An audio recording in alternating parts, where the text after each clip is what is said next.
Ganoon pa rin ang lasa ng barbecue nila. Simula nung ano. Nag-date-date pa kami ni Papa doon.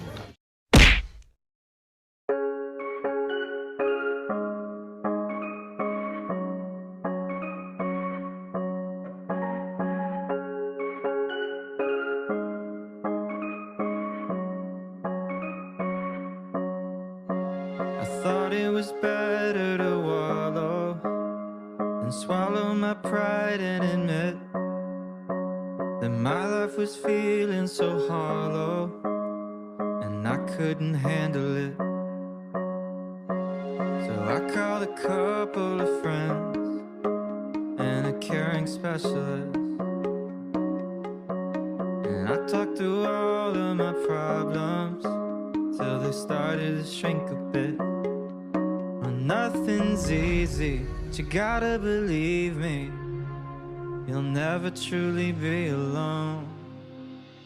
It's okay to ask for help, don't need to fix it all by yourself. It's okay to find a friend to lean on and talk it out, talk it out.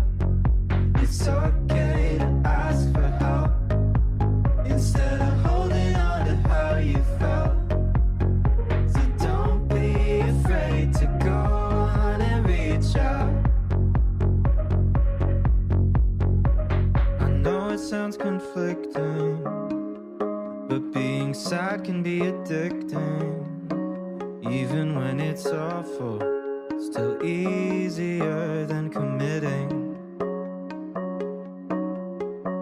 To face you might be missing and do the harder work of fixing all of the broken pieces out of place.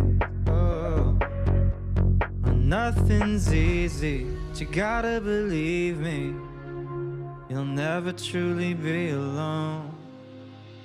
It's okay to ask for help, don't need to fix it all by yourself. It's okay. So hi guys, welcome to another vlog here. Gabang Larida Vlogs here.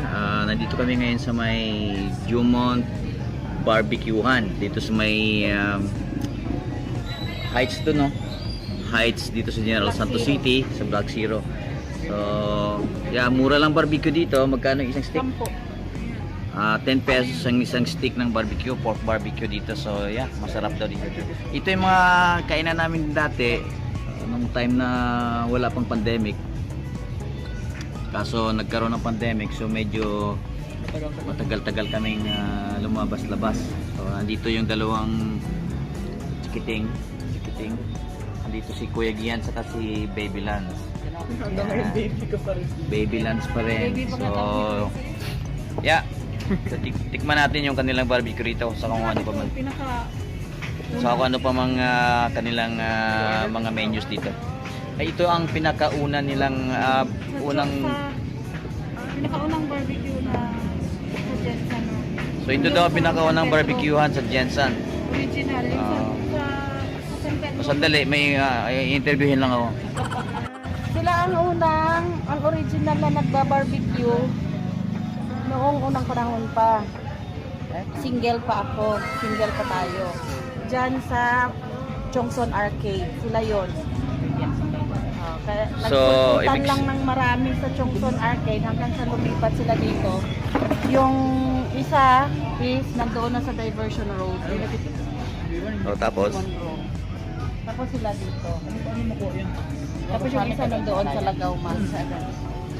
sabi ni Mrs. sila rin yung kauna-unang barbecue dito sa may Chongson Arcade. Lumipat lang sila dito sa may lugar na ito. So, tikman natin yung kanilang barbecue dito. Medyo maganda rin yung lugar. Maluwag. Kita niyo sa likod. Yan.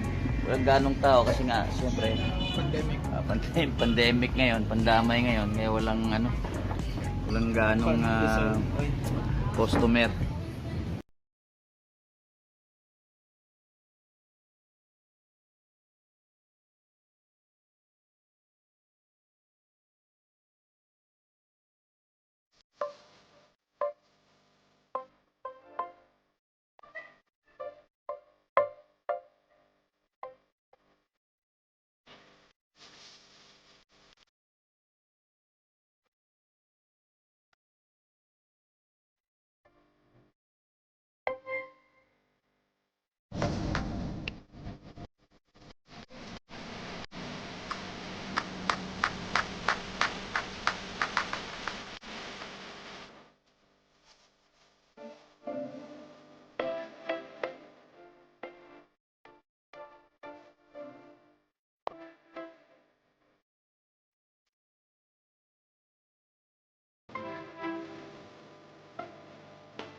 Kuya, Wo, may masarap yung barbecue nila.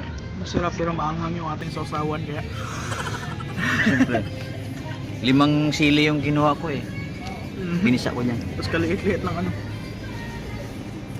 Sige, ano saging? Chicken? Paborito niya yan.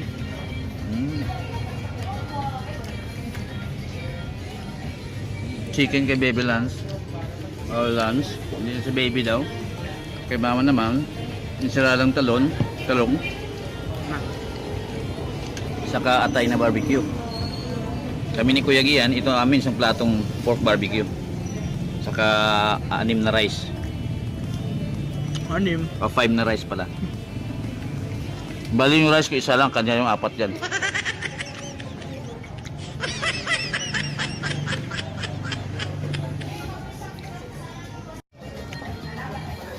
Ganoon pa rin ang lasa ng barbecue nila. Simula nung ano. Nag-date pa kami ni Papa doon. Shit! Nag-date pa kami ni Papa doon. Shit! Maglagay ka ng music din pa ba yung ano, slow mo mo yung sinabi ni mama. Iulit mo, slow mo mo. Tapos yung ano yung sa ano yan? Yung music na ano yung ano yung music ng memes? Yung sad? Hindi yung masaya lang. Ano yun? So anong year yun, mama? Hindi ko na matandaan eh. 98, 99. Doon sa may Secret Road. Yeah. Oo, doon. Lalakad tayo. Hmm. 5 piso pa lang barbecue mo. So love story ng aming Sa barbecue nag-umpisa. love life. Tawag ba nun? Barbecuehan. Hmm. So walang pagbabago, mama. Oo, sarap pa rin. Ganun pa rin. Ganon pa rin. Ganon din yun, walang pagbabago yung aking love. Ay. ng dalawa. Pag ano nito talaga ng lasa ng barbecue, itong si Mrs. Kasi nga, walking distance lang sa kanila ito dati. So halos araw-araw sila kumakain ng barbecue dito. So sabi niya, wala raw pagbabago yung lasa ng barbecue simula noon pa. So yeah, naalala niya yung mga kapanahonan namin noong 1998 na doon kami kumakain dalawa. So yung pagpunta doon sa barbecuehan, which is 5 minutes lang, ginawa namin 15 minutes. Di ba?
I-videohan mo yung kanyang pangalan.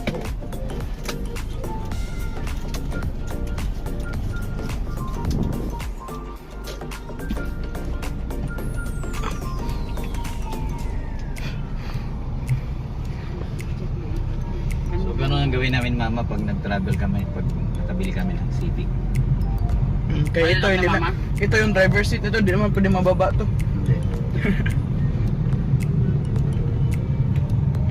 Ay, Papa, tag-5 piso na. Mahal. Kasi mahal ka ni Papa.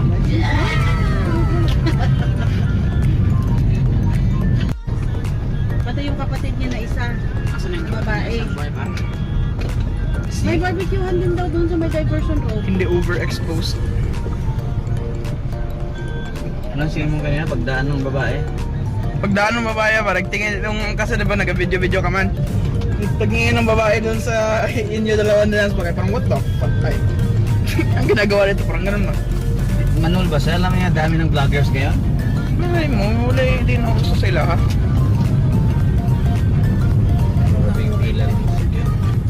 Hindi ganito dati. Dati ano ba? Si Papa doon nag-turno-turno doon dati sa may magsaysay paggabi na masyado. Antay ng uwian, night school ng magsaysay. Ano pala ang ano pang oras ko ga and Hanggang 9:30 man yan siya yata. Siya na umuwi ako sa bahay, tapos 11, 12. tama. Dito ako tumatambay. Ang night school pa dito kay 9? Oo, matapos. Matapos ha. Ano yung naka-circle na? Ito ang totoong POV. Tapos ang POV sa TikTok kay ganyan. Yung pwesto Ay. ng barbecuehan noon, sa kakainan namin. Tag-piso-piso. Ay, nandiyan na sila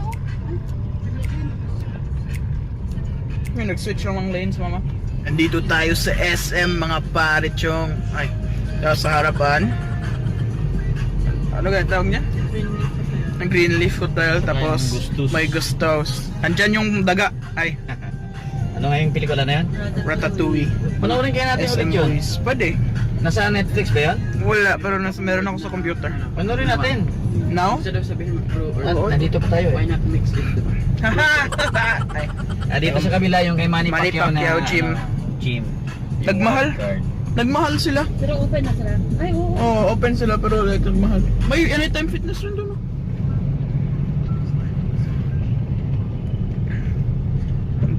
Parang di man masyadong. So welcome sa pinakamalaking SM sa buong Mindanao. Ito ba? Yes. Yeah. Okay, I didn't know that. Pinakamalaking SM sa floor area niya. Hindi kasali yung parking Yung parking sa labas. Kasi yung SM Lanao, napakalawak ng parking nun eh. Sa labas eh. Maliban sa loob. Pero ito kasi yung parking nito separate talaga na building din. Maliit yung parking sa ground sa labas. Pero yung kanyang parking space sa building, loob ng building napakalaki. A few moments later. May body kit man rin palang ganyan. Yung para sa R32. Mm. Kaya same naman sila ng forma, di ba? Yung kits lang yung like parang ganito yung stock ng stock. Pero parang ganito na yung forma ng Nissan R34. yan, Nissan. Yes sir. Parang ganito na rin yung forma ng R34, pero yung R32 ganun rin yung forma, pero like iba yung body kits. Tapos meron din merong conversion kit na ginabenta para ganito rin yung mukha ng R32.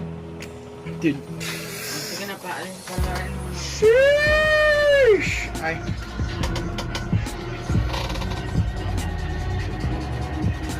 Ito na yung Honda natin. Yung Honda? Civic. Sorry. Gay, nabusog ka? Yes. Daming kinain ba? 5 rice yung sa'yo Anong lima? Dalawa lang yun. Dulo. Tatlo ah. Ito po yan, 5 rice. Parang. Tawa. Sige, tawa. Ay.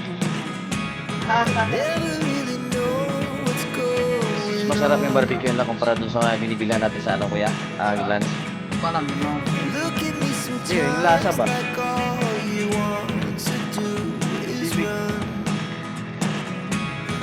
Ganyan kulay pa lang. Ako yun, yan yung girecord ka?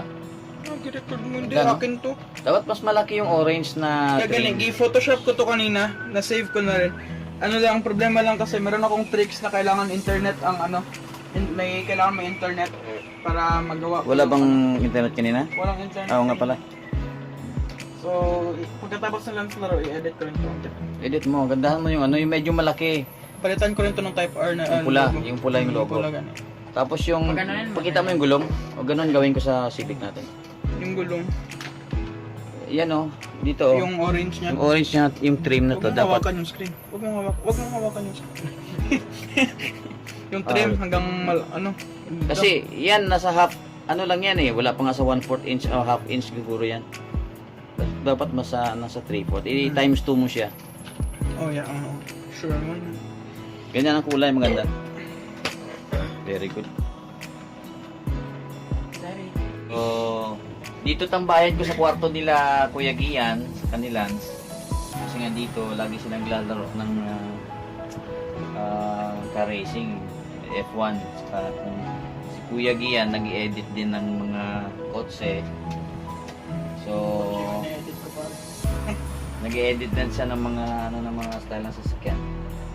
So, yeah. So dito ko muna end yung video dahil maglalaro pa kami. So salamat sa panonood and God bless sa inyong lahat. Gabang, Gary the Vlog.